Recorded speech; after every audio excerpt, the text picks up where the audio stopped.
India యూనిటీలో Patel వ్యూహాలు ఎలా ఫలించాయి? హైదరాబాద్, జునాగఢ్ ఎలా దిగొచ్చాయి? అది 1947 ఆగస్టు నెల. దొరికిందంతా దోచుకుని తిరిగి బ్రిటన్కు వెళ్తున్నామన్న సంతోషంలో బ్రిటిష్ వైస్రాయ్ లార్డ్ మౌంట్ బాటన్ ఉన్నారు. ప్రధానమంత్రి పదవి రాబోతున్న సంతోషంలో ఇటు నెహ్రూ గారు ఉంటే, అటు అంటే పాకిస్తాన్ అనే కొత్త దేశాన్ని లీడ్ చేయబోతున్నాననే ఆనందంలో మహమ్మద్ అలీ జిన్నా ఉన్నారు. భారత్లో అంతా కొత్తగా ఉంది. అందరూ స్వేచ్ఛా స్వర్గంలో తేలుతున్నారు. ఫైనల్లీ స్వాతంత్ర్యం రాబోతుంది అని భారతీయులు ఆనందపడుతున్నారు. కానీ ఒక్క వ్యక్తి మాత్రం రాబోతున్న ఘోర పరిణామాలను ఎలా పరిష్కరించాలో తెలియక చింతిస్తున్నాడు. భారతదేశాన్ని ఎలా కలపాలో ఆలోచిస్తున్నాడు. అసలు విజన్ లేని నాయకుల నుంచి భారత్ను ఎలా కాపాడాలో వ్యూహాలు రచిస్తున్నాడు. ఆ వ్యక్తి పేరే సర్దార్ వల్లభాయ్ పటేల్. మనకి ఫైనల్లీ స్వాతంత్ర్యం వచ్చింది కదా, అంతా హ్యాపీనే కదా, మరి ఎందుకని పటేల్ గారు టెన్షన్ పడుతున్నారు అని మనోళ్లలో ఇప్పటికే కొంతమందికి డౌట్ వచ్చి ఉంటుంది. పటేల్ గారి బాధంతా ఇక్కడ కనిపిస్తున్న 562 ప్రిన్సిలీ స్టేట్స్ గురించి. ప్రిన్సిలీ స్టేట్స్ వల్ల రాబోతున్న సమస్యలేంటి? స్వాతంత్ర్యం వచ్చే సమయంలో ఈ ప్రిన్సిలీ స్టేట్స్ ఎటువంటి స్టేటస్లో ఉండేవి? సర్దార్ వల్లభాయ్ పటేల్ గారు చేపట్టిన మిషన్ ఏంటి అని తెలుసుకోవాలంటే ఇంకొన్నేళ్లు వెనక్కి వెళ్ళాలి. 1798 సమయంలో భారత్ మెజారిటీ అధికారం బ్రిటిష్ ఈస్ట్ ఇండియా కంపెనీ చేతుల్లో ఉండేది.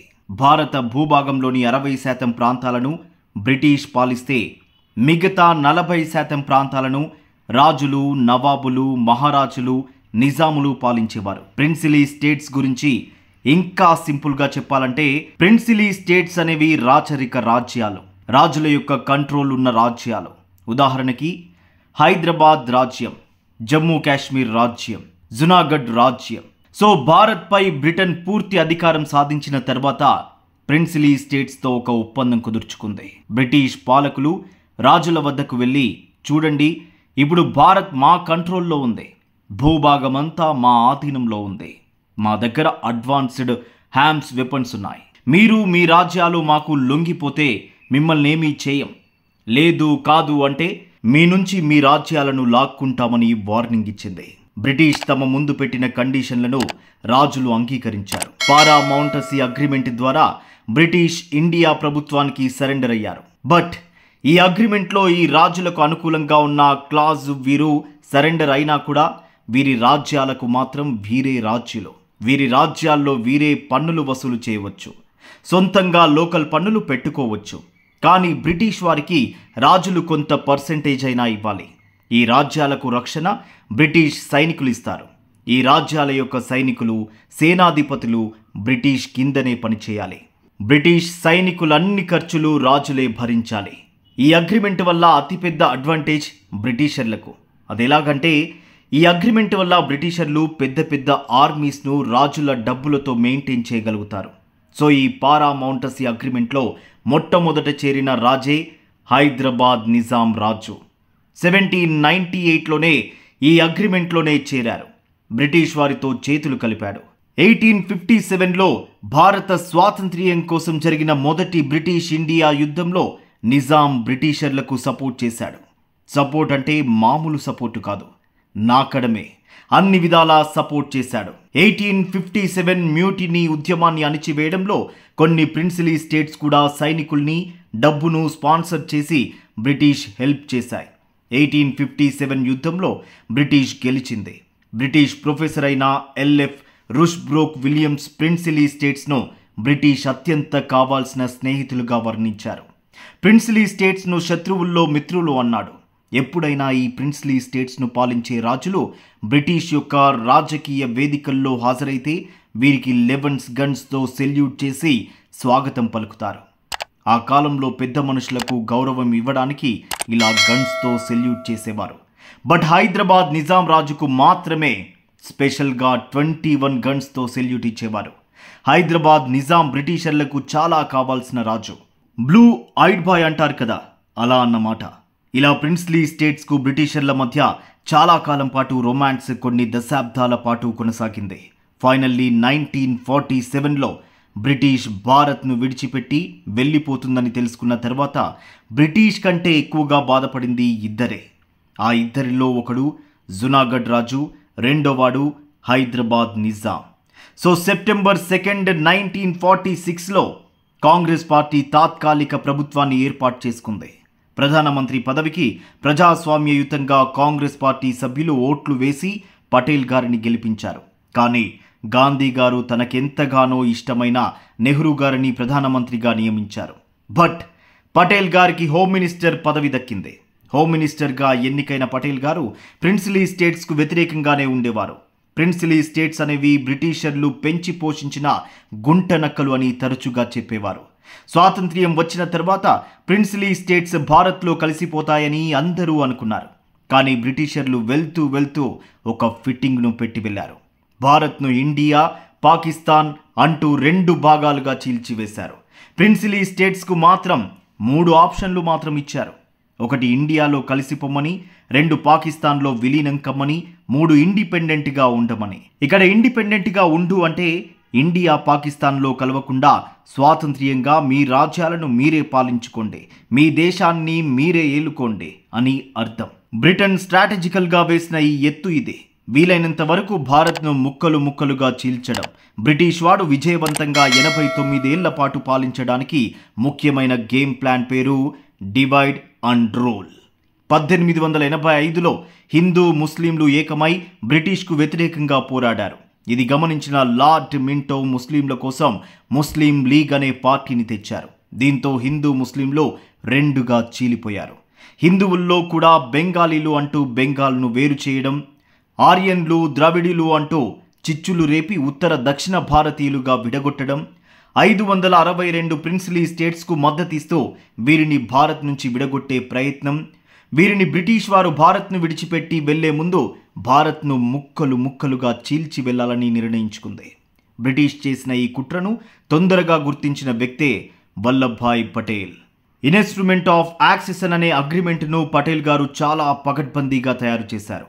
ప్రిన్స్లీ స్టేట్స్ భారత్లో కలవడానికి సైన్ చేసే అఫీషియల్ అగ్రిమెంట్ పేరు ఇన్స్ట్రుమెంట్ ఆఫ్ యాక్సెషన్.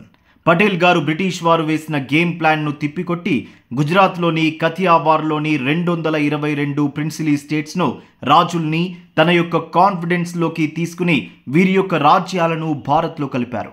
పటేల్ గారు మరియు విపి మీనన్ గారు వేగవంతంగా మొత్తంగా 562 ప్రిన్స్లీ స్టేట్స్లో 548 ప్రిన్స్లీ స్టేట్స్ను భారత్లో విలీనం చేశారు.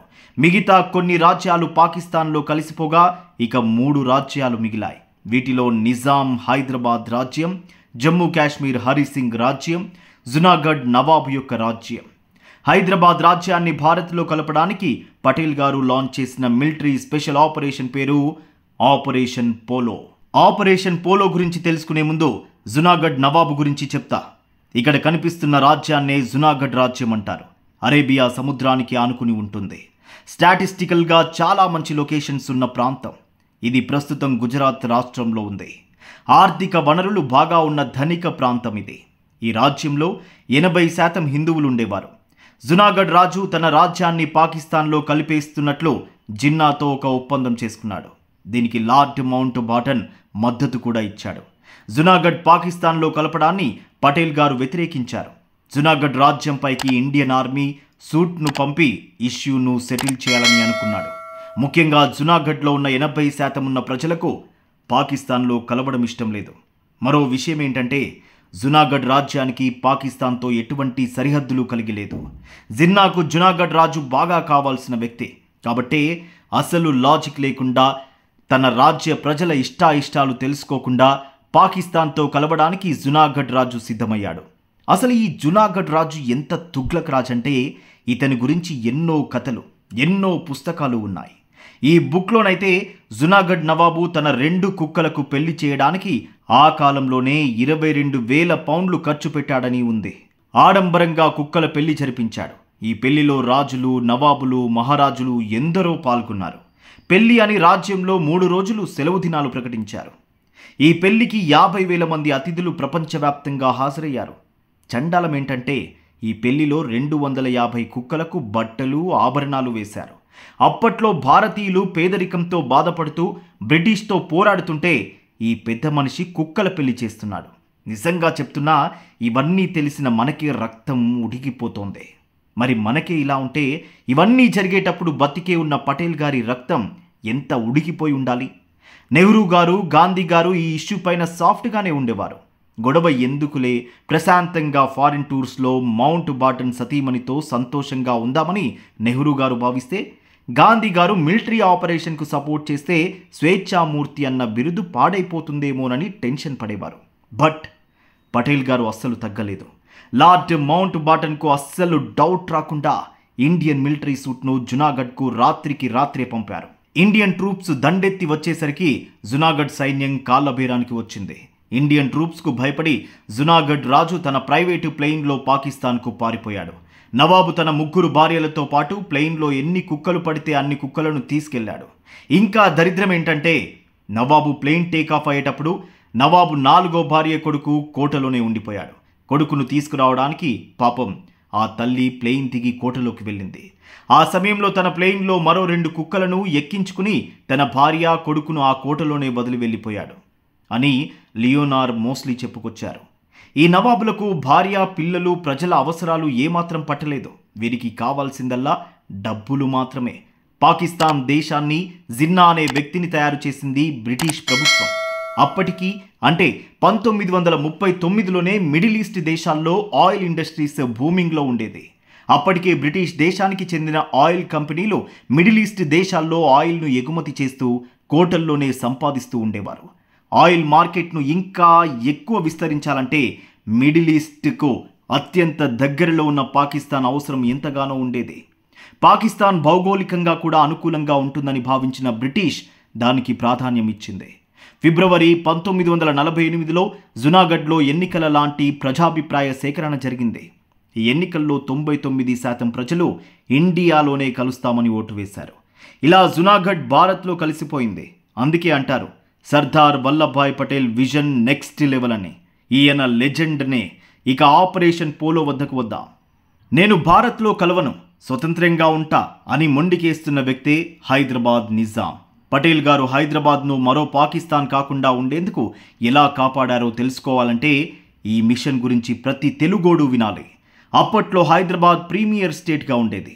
1,50,00,000 జనాభాతో 2,14,000 స్క్వేర్ కిలోమీటర్ల విస్తీర్ణంలో హైదరాబాద్ రాజ్యం ఉండేది. 1947లో ఈ రాజ్యం నిజాం యొక్క 7వ రాజైన నిజాం మీర్ ఉస్మాన్ అలీ ఖాన్ పాలించేవారు. అప్పట్లో హైదరాబాద్ దర్బార్లో ఇప్పటి తెలంగాణ, ఇప్పటి కర్ణాటకలోని గుల్బర్గా, ఇప్పటి మహారాష్ట్రలోని ఔరంగాబాద్లోని 4 జిల్లాలు ఉండేవి. ఈ నిజాం రాజ్యంలో రాజు కంటే పవర్ఫుల్ సమూహం పేరు రజాకార్స్. ఈ రజాకార్స్ అనేవారు ఈ నిజాం రాజ్యంలో ఒక ప్రైవేటు ఆర్మీని స్థాపించారు. వీరి యొక్క ఆర్గనైజేషన్ పేరు ఇతహాదుల్ ముస్లిమీన్. ఈ సంస్థకు రాజు కాసిం రజ్వీ. హైదరాబాద్ నిజాం మొదటగా పాకిస్తాన్లో కలవాలి అనుకున్నాడు. కానీ జునాగఢ్ ఇష్యూను పటేల్ గారు సెటిల్ చేసిన విధానాన్ని చూసి భయపడి నేను ఎవరితో కలవను, స్వతంత్రంగా ఉంటానని ప్రకటించాడు. నిజాం నిర్ణయాన్ని ఎలాంటి అభ్యంతరాలు వ్యక్తం చేయకుండా బ్రిటిష్ ప్రభుత్వం మద్దతిచ్చింది. ఎందుకంటే ఇంతకు ముందు చెప్పినట్లు నిజాం రాజ్యాన్ని పెంచి పోషించింది బ్రిటిష్ కాబట్టి. అందుకే బ్రిటిష్ సపోర్ట్ చేసింది. కానీ నిజాం రాజ్యంలో కూడా 80% ప్రజలు హిందువులే. రజాకారుల దోపిడీ, దౌర్జన్యం, తమ పట్ల వీరు చేస్తున్న హింస వల్ల హైదరాబాద్ ప్రజలు నిజాం పాలన, రజాకారుల పెత్తనంతో విసిగిపోయి ఉన్నారు. పటేల్ గారు జునాగఢ్లో లాగా హైదరాబాద్లో కూడా ప్రజాభిప్రాయ సేకరణ నిర్వహించాలని నిర్ణయించుకున్నారు. కానీ దానికి రజాకారులు ఒప్పుకోలేదు. ఎందుకంటే ఇక్కడ ఎన్నికలు పెడితే నిజాం రాజు ఓడిపోతాడు కాబట్టి. కాసిం రజ్వీ ఢిల్లీకి వెళ్ళి పటేల్ గారితో ఇలా అన్నారు, చూడు పటేల్ సాబ్, ఇప్పుడు నిజాం పాలనలో ప్రజలు సంతోషంగా ఉన్నారు. మీరు గనుక ఇప్పుడు ప్లెబిసైడ్ పెడితే కత్తితో సమాధానం చెప్పాల్సి వస్తుంది. మేము ఆఖరి సైనికుడి చావు వరకు మీతో పోరాడతాం అని అన్నారు. దానికి పటేల్ గారు కాసిం రజ్వీతో ఇలా అన్నారు, మీ ఇష్టం, నువ్వు మాతో యుద్ధం చేసి చావాలనుకుంటే దాన్ని నేనెలా ఆపగలను అని అన్నారు. ఇలాంటి విషయాల్లో పటేల్ గారు బెదిరింపులకు భయపడేవారు కాదు. జిన్నా, మౌంట్ బాటన్, భారత రాజకీయాల్లోని కొంతమంది పెద్దలు పటేల్ గారిపై గుర్రుగా ఉండేవారు. అప్పటి కాంగ్రెస్ పార్టీలో పటేల్ గారు హార్డ్ మెన్ అవుట్గా ఉండేవారు. పటేల్ గారు విపి మీనన్కు తరచూ ఒక మాట చెప్పేవారు, నేను గనుక ఇప్పట్లో హైదరాబాద్ విషయంలో తగ్గితే చరిత్ర నన్ను మర్చిపోద్ది. భవిష్యత్తు ప్రజలు నన్ను క్షమించరు అని చెప్పేవారు. మార్చి 1948లో ఇండియన్ ఇన్స్టిట్యూట్ ఆఫ్ హైదరాబాద్లో అడుగు పెడితే ఇక్కడి మెజారిటీ ప్రజల తలలు ఎగురుతాయని బెదిరించాడు. నిజాం అయితే గోవాలోని ఓడరేవులను లీజుకు తీసుకున్నాడు. సముద్ర మార్గాన్ని పటిష్టం చేశాడు. హైదరాబాద్ నుంచి గోవాకు రైలు మార్గాన్ని కూడా నిర్మించుకున్నాడు. తన సైన్యంలో బ్రిటిష్ సైనికులను నియమించుకున్నాడు. వేరే రాష్ట్రాల్లోని ముస్లిం సైనికులను అపాయింట్ చేసుకున్నాడు. ఆయుధ సామాగ్రిని బ్రిటిష్ నుంచి కొన్నాడు. యుద్ధ విమానాలను కూడా ఏర్పాటు చేసుకున్నాడు.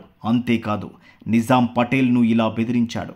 మీరు గనుక మా రాజ్యం పైన దాడి చేస్తే మిమ్మల్ని ఎదుర్కోవడానికి లక్షల్లో ఉన్న మా సైన్యం రెడీగా ఉంది. సౌదీ అరేబియాలో ఉన్న మా బాంబర్స్ బాంబే నగరాన్ని పేల్చేస్తాయని అన్నాడు. నిజాం దగ్గర డబ్బులు, సైన్యం, యుఎన్ సపోర్ట్, బ్రిటిష్ తోడు, జిన్నా చూపు అన్నీ అనుకూలంగా ఉండేవి. కానీ పటేల్ గారి వద్ద భారత్ను ఏకం చేయాలన్న సంకల్పంతో పాటు ఇంకొకటి ఉండేది. అదే ఇండియన్ ఆర్మీ యొక్క సపోర్ట్. బట్ పటేల్ గారు చాలా ప్రాక్టికల్గా లార్డ్ మౌంట్ బాటన్ ఇండియా వదిలి వెళ్లేదాకా ఆగారు. 12 జూన్ 1948లో లార్డ్ మౌంట్ బాటన్ పదవీ కాలం ముగియడంతో ఈయన ఇంగ్లాండ్ వెళ్ళిపోయారు. తర్వాత హైదరాబాద్పై మిలిటరీ యాక్షన్ జరపాలని అనుకున్నాడు. కానీ పైనుంచి ఒత్తిడి రావడంతో 2 సార్లు విరమించుకున్నాడు. నెహ్రూ, రాజాజీ గారైతే నిజాంపై దాడి చేస్తే నాన్ వయలెన్స్ అవుతుంది, అగ్రెషన్ అవుతుంది, ఇలా చేస్తే బాపు గారు ఫీల్ అవుతారు, మమ్మల్ని ఏమైనా అనుకుంటారు అని భయపడేవారు. కానీ 11 సెప్టెంబర్ 1948 రోజున మహమ్మద్ అలీ జిన్నా చనిపోయారు. ఆపరేషన్ పోలో లాంచ్ చేయడానికి దీనికంటే మంచి సమయం లేదు అని గ్రహించిన పటేల్ గారు జిన్నా మరణించిన 2 రోజుల తర్వాత 13 సెప్టెంబర్ 1948 రోజున ఆపరేషన్ పోలో లాంచ్ చేయమని ఆదేశించారు. ఈ ఆపరేషన్ Indian major general J N Chaudhuri ఆధ్వర్యంలో జరిగింది. లెజెండరీ జేఎన్ చౌదరి సైన్యం హైదరాబాద్ రాజ్యంలో దండయాత్ర మొదలుపెట్టింది. భారత్ సైనికులు యుద్ధ అరుపులకు నిజాం దర్బార్ బెదిరిపోయింది. కాశీ రజ్వీ సైన్యం ఎటువంటి పోరాటం చేయకుండానే లొంగిపోయింది. అందుకని అంటారు, ఓ పొడి చేస్తా, అది చేస్తా, ఇది చేస్తా అని అనే ముందు రియాలిటీ ఉండాలి అని. ఇండియన్ ఆర్మీకి అప్పటికే 2 ప్రపంచ యుద్ధాల్లో పాల్గొన్న అనుభవం ఉంది. అటువంటి ఆర్మీ ముందు కాసిం రజ్వీ సైన్యం ఇచ్చింది తీసుకోవడం తప్ప ఏమీ తీసుకోలేకపోయింది. రజ్వీని అరెస్ట్ చేశారు. నిజాం రాజు విపి మీనన్ ఇచ్చిన అన్ని అగ్రిమెంట్లపైన సంతకం పెట్టారు. నిజాం రాజు ఎలాంటి అభ్యంతరాలు లేకుండా అన్ని అగ్రిమెంట్లపైన సంతకం చేశారు. తన లండన్ బ్యాంక్ అకౌంట్లో ఉన్న డబ్బును ఇండియాకు ట్రాన్స్ఫర్ చేశారు. తర్వాత సింహం హైదరాబాద్లో దిగింది. పటేల్ గారు హైదరాబాద్కు వచ్చారు. ఆయనను నిజాం రిసీవ్ చేసుకున్న photo one of the best photo in సెంచరీగా చెప్పుకోవచ్చు. ఆపరేషన్ పోలోలో గెలిచినా కూడా సర్దార్ పటేల్ గారు నవ్వుకుంటూనే నిజాంను పలకరించారు. నిజాం పటేల్ గారికి నమస్కారం చేశారు. నిజాం వంటి అత్యంత శక్తివంతమైన రాజును సైతం మోకాళ్లపైకి కూర్చోబెట్టిన ఘనత లెజెండరీ పటేల్ గారికి దక్కుతుంది. ఒకవేళ పటేల్ గారే ఆ వేళ రిస్క్ తీసుకోకపోయి ఉంటే ఇప్పుడు హైదరాబాద్ కూడా మరో పాకిస్తాన్ లాగా ఉండేది. హైదరాబాద్కు వెళ్ళడానికి వీసా తీసుకోవాల్సి వచ్చేది. మరో విషయం, జమ్మూ కాశ్మీర్ రాజు హరిసింగ్ రాజ్యాన్ని భారత్లో కలపడం కూడా పటేల్ గారి మాస్టర్ మైండ్. ఇండియా యొక్క యూనిటీకి ముఖ్య కారకుడు ఈయన. ఈ వీడియో నచ్చితే ప్లీజ్ లైక్ చేయండి, షేర్ చేయండి, సబ్స్క్రైబ్ చేయడం మరవకండి.